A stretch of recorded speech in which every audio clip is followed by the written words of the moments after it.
વિદ્યાર્થી મિત્રો, આ બધા મિત્રોનું હાર્દિક સ્વાગત છે આપણી યુટ્યુબ ચેનલ એવી ગુરુ જ્ઞાન શાળાની અંદર.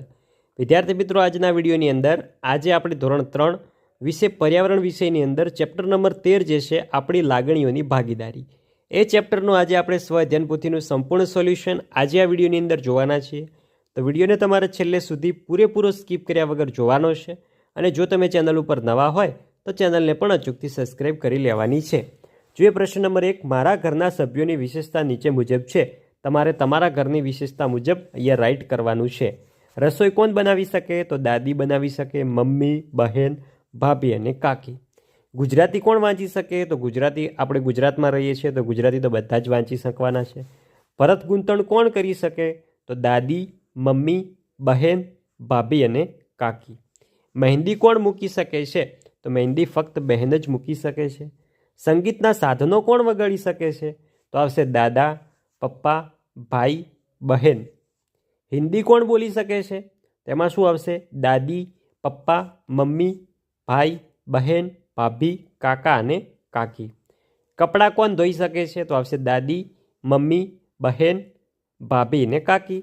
ઇસ્ત્રી કોણ કરી શકે? તો દાદી, મમ્મી, બહેન, ભાભી અને કાકી. તમારે તમારા ઘરની અનુકૂળતા મુજબ અહીંયા રાઇટ કરવાના છે. હવે ઉપરના કોષ્ટક પરથી આપણે જવાબ લખવાના કે કોણ બધા જ કામ કરી શકે? તો બહેન જે છે એ બધા જ કામ કરી શકે છે. બીજો કયું કામ એવું છે જે માત્ર એક જ વ્યક્તિ કરી શકે છે?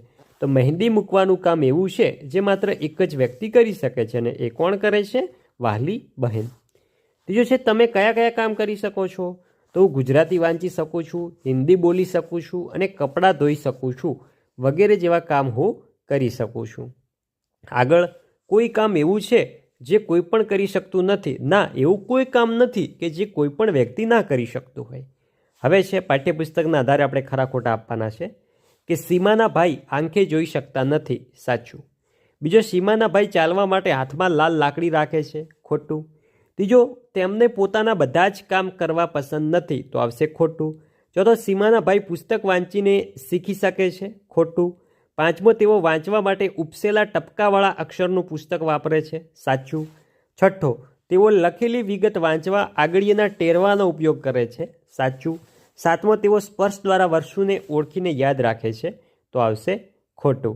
અહીંયા છે પ્રજ્ઞાચક્ષુ જાતે કરી શકે ને પ્રજ્ઞાચક્ષુ જાતે ન કરી શકે, એ આપણે જોવાનું છે. તો આવશે પોતાના કામ કરી શકે, ઉપસેલા ટપકાવાળા પુસ્તક વાંચી શકે અને લાકડી વડે ચાલી શકે. અને જાતે ન કરી શકે એવા છે કે પુસ્તક વાંચી ન શકે, લાકડી વગર ચાલી ન શકે, લખી ન શકે અને જોઈ શકતા નથી. હવે છે જે લોકો જોઈ શકતા નથી તેમણે આપણે કઈ કઈ મદદ કરી શકીએ તેના યોગ્ય વિકલ્પ સામે ખરાની નિશાની કરવાની છે. તો આવશે ચાલવામાં, વિદ્યુતના સાધનો ચાલુ કરવામાં, રસ્તો ઓળખવામાં, પુસ્તકો વાંચી સંભળાવવામાં, વાહન પર બેસાડી લઈ જવામાં.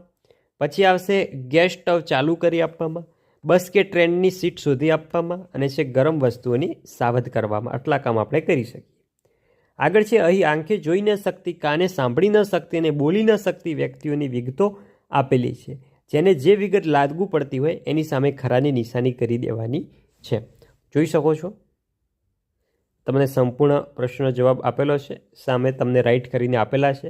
જે તમારે વિડીયો સ્ટોપ કરીને ધ્યાનથી એનું અભ્યાસ કરવાનો છે, પછી જ તમારા સ્વઅધ્યયન પોથીની અંદર તમારે લખવાનું છે.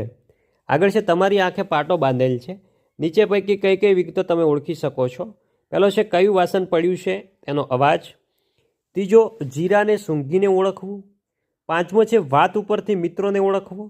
નવમો છે આ ગરમ છે કે ઠંડી તે અડક્યા વિના કહેવું.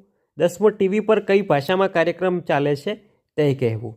પ્રશ્ન 8 છે નીચે બ્રેઇન લિપિના કેટલાક અક્ષરો આપેલા જોઈ શકો છો? ન માટે, મ માટે, ગ માટે, જ માટે, ભ માટે ને ય માટે.